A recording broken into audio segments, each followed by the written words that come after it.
భద్రాద్రి కొత్తగూడెం జిల్లాలో భారీ ఎన్కౌంటర్ జరిగింది. ఈ ఎన్కౌంటర్లో 6 మావోయిస్టులు హతమయ్యారు.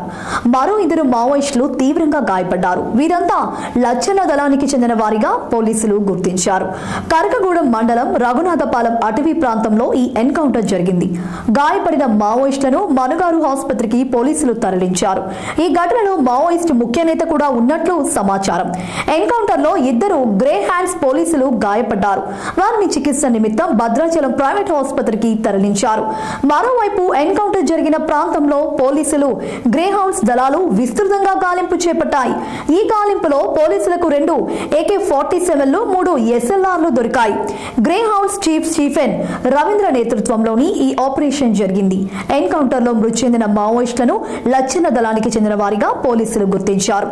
ములుగు జిల్లా అటవీ ప్రాంతంలో ఇటీవల జరిగిన ఎదురు కాల్పుల నుండి లచ్చన్న దళం తప్పించుకున్నట్లు పోలీసులు భావిస్తున్నారు.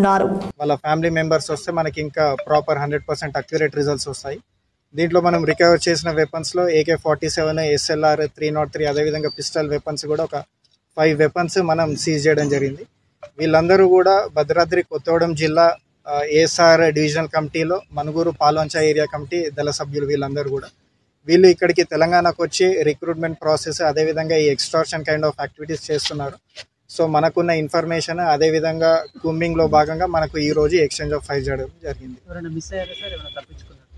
ఒకరు తప్పించుకున్నారు అనేది మాకు ఇన్ఫర్మేషన్ ఉందండి. దానికోసం కూడా గాలింపు చర్యలు కొనసాగిస్తున్నారు.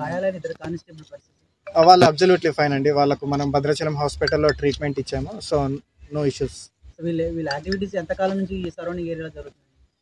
మనకు ఆల్మోస్ట్ లైక్ ఒక 15-20 డేస్ నుంచి మనకు ఇన్ఫర్మేషన్ వస్తుందండి. అదేవిధంగా మనకున్న ఇన్ఫర్మేషన్ సిస్టమ్ అయినా కూడా అక్కడ లోకల్ విలేజర్స్ ఇవన్నీ కూడా మనకు ఇన్ఫర్మేషన్ తీసుకొని ఎగ్జిక్యూట్ చేయడం జరిగింది. Okay, thank you.